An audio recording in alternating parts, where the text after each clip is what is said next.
Let me describe a session and you tell me if it sounds familiar. So your client shows up, you review how their week went, how their goals went, you go over their questions, and you have great answers because you know your stuff. You know the science, you know the medical nutrition therapy, you know your stuff. You give them a plan, maybe they nod, they're in agreement, sounds good. They say, yeah, sounds great. I'm going to go ahead and do this. They thank you on your way out, and sounds like a textbook session, right? And then they come back in a week or two and almost nothing has changed.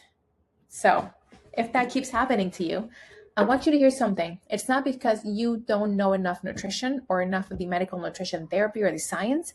It's because of 3 mistakes. I made all 3 of them for years before anyone showed me what was actually going on. So if that keeps on happening to you, you're in the right place. If we haven't met, I'm Joyce. I have a doctorate in nutrition and mental health. I'm also the founder of the Nutrition Counseling Academy, and I am a member of the Global Motivational Interviewing Network of Trainers. And I also have a private practice where I see clients. So I see clients in my own private practice, so everything I'm about to share with you, it's not just coming from a textbook, it's coming from actual practice and experience. But before I name the mistakes that I was making, one thing, because this matters. If you're making them, it's not because there's something wrong with you. It is not a you problem. Most of us got 1 or 2 counseling modules in 6+ years of education. Maybe you were lucky and you got a whole semester's worth of nutrition counseling. And if your experience was anything like mine, you probably were role-playing with a partner or a classmate, and they wanted you to do well. And it was all like pre-scripted. You maybe even practiced it a few times, rehearsed it, and it was nothing like the real world. So we were trained to be nutrition experts. However, we were not trained in behavior change psychology. And all the nutrition science you can know is going to fall on flat ears if you're not able to translate that into action and into behavior change. That's where I come in. So no judgment here, just a couple of patterns I'm going to share with you. And for each one, I'm going to tell you what to do instead so that you have more effective and efficient conversations that are going to lead towards the client feeling empowered, feeling more ready, willing, and able to move into action. Okay, you ready? Mistake number 1, the fixing reflex. You can also call it the writing reflex. This is where we tend to come from a place of wanting to help and wanting to tell our clients what to do, because as part of our training, we are trained to spot the nutrition problems, the deficiencies, and then we want to install the solutions and tell them what to do. Now, we have this urge of wanting to solve it because that's what we've been trained to do. And this creates a problem for both you and your client. Imagine your client says, I just can't stop snacking at night. And before they finish the sentence, your brain already goes into all the different things that they can try so that they can stop snacking at night. More protein for dinner, maybe a cutoff time, maybe drinking water, maybe surfing the urge, having a different evening routine, working on the habits, all these different things. And here's the uncomfortable part. We do this because we care. We want to be able to solve our clients' problems, and it feels like we're being thorough and we're providing the value they came looking for. Now, here is what is going to happen though. Every time we give a client a solution, we're taking something away from them. The chance to build their own solutions that are going to be built and based on their own life experience and what they're ready, willing, and able to do. And solutions people didn't build themselves, they're not going to stick, they're not going to work because they don't really own them. They politely take them home and leave them in the car, like all the other handouts that you're probably going to give to them.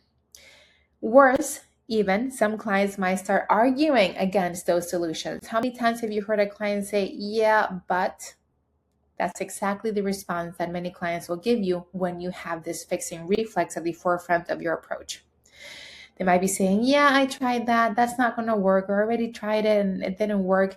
And now you're in this tug of war trying to convince the client to try these different solutions that are evidence-based and you know have worked for other people. And in reality, that's not a client being challenging or being difficult. That's not quite resistance. That's what happens when we do the client's half of the work. So here's what to do instead. When you feel the fixing reflex coming out, and you will feel it, It's physical. You're going to have to pause and ask your client, what have you already thought about trying? And then let them speak. Or what has worked for you in the past? What have you considered in the past? And then be quiet. Let them do the work. The more you engage them in a session, the more engaged they will be outside of session. So 9 times out of 10, the client will have some thoughts they can share with you. And when they start to vocalize this, they start to see some of the gaps in their attempts. And then you can fill some of those gaps. If the knowledge deficit is the issue, you can start to fill them by asking them for permission and then share some of that information they might find useful. But it's going to be essential that you bring them into the conversation and help them. Imagine you're helping a child do a puzzle, and you're telling that child where all the pieces go. They're not going to be using their brain to fix the solution, to fix this on their own. So that's the same thing that happens in sessions. We want to engage the client and then bring them in and help them take ownership of the solutions. Your job is not to have all the answers, so don't worry if you don't have all the answers. Your job is to help them find their unique answers and to guide them into those solutions. Mistake number 2 kind of goes hand in hand with the fixing reflex, over-educating. So this one was my signature move. Hello, doctorate. Hello, perfectionism. So the client isn't changing, and we explain more. We double down on the education. We give another handout. The mechanisms, the labs, the research, we have all of these things, all this knowledge that we think is going to translate into action. And this is what happens. When we double down on the education, your clients are going to feel overwhelmed. Even worse, they might be thinking, well, I already have all the answers and I'm still not able to do it, so what's the point? We do not want that. We want to make sure they're feeling more empowered. They're feeling that increased sense of self-efficacy. They can actually do things.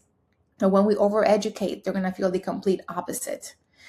So you should be asking yourself, is it about your client? And is it about them not being able to change? Is it really because they don't know, or is it because they know and they're not quite able to implement? Most clients know that vegetables are good for them, that fruit is good. They're not eating enough fiber. If you go in there and tell them they have to eat more fruits and vegetables and fiber and whole grains, guess what? That's not newsflash for them.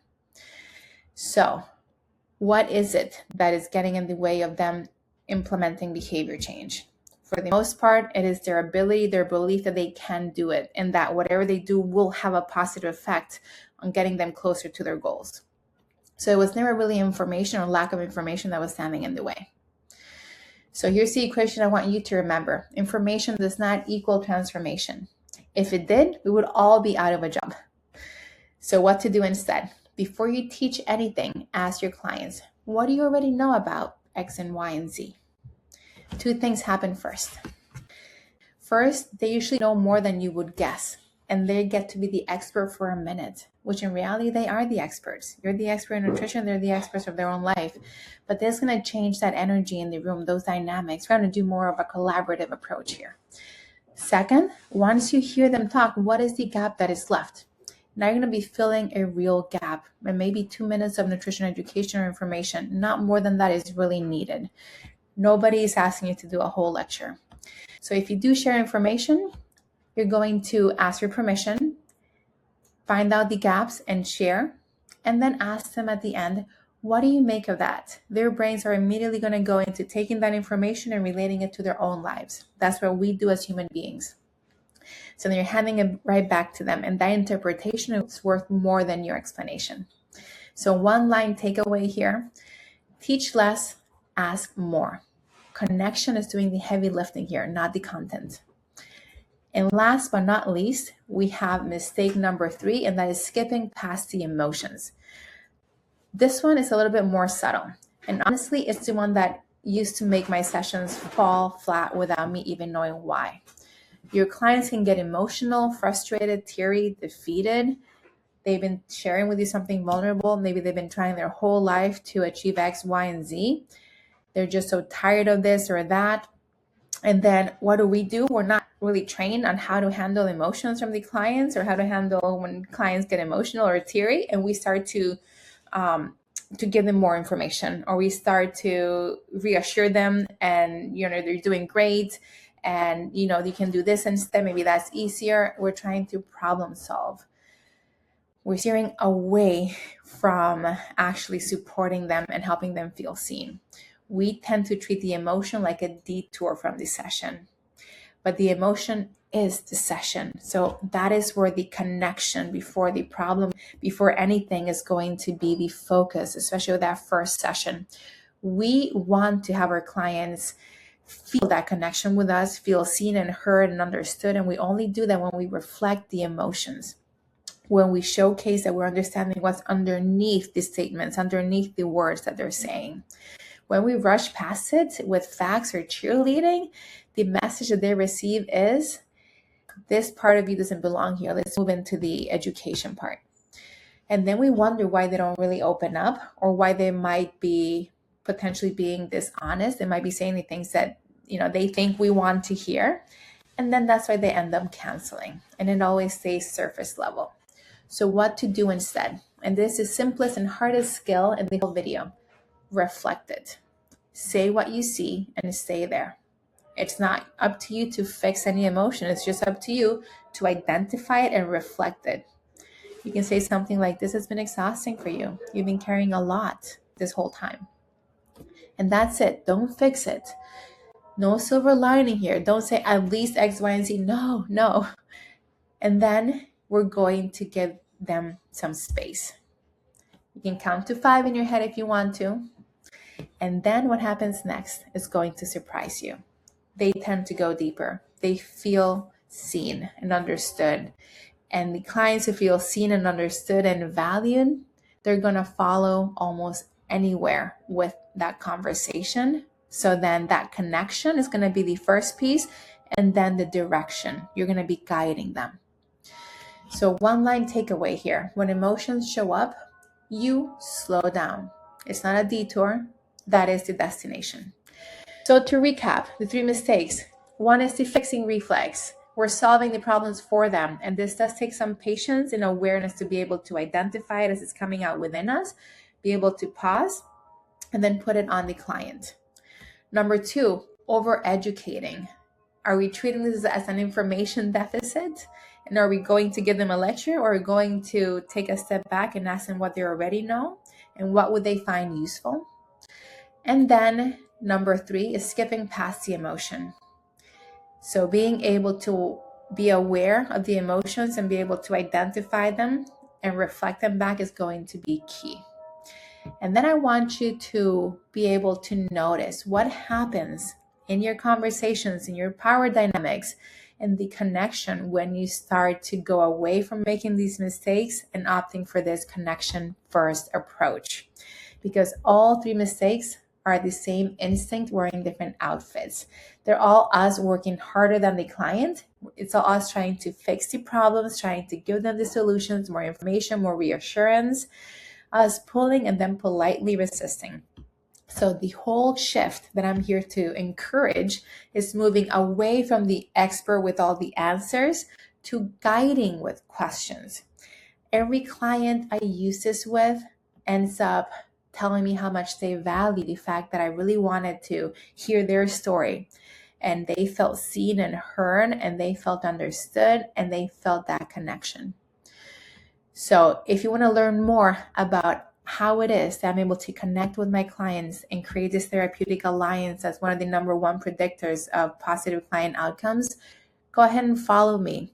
Join the Nutrition Counseling Academy Facebook group. Go ahead and send me a message. Join any of my programs. Join the Empowering Change membership.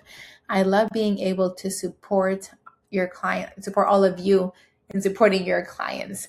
So for this particular video, I did put together a 5 things to say when your client isn't following through. If you haven't downloaded it yet, go ahead and download it. There's something that I created specifically for those who are looking for more structure and guidance so that your sessions can be more transformative. If you came here from my email, you already got it. So here's your homework instead. Pick 1 phrase to use this week, and then come into our Facebook group and go ahead and share what happened when you used one of those phrases. What did you notice? I'm sure more than 1 person will value your post and might need to hear that today. Thanks for spending these minutes with me.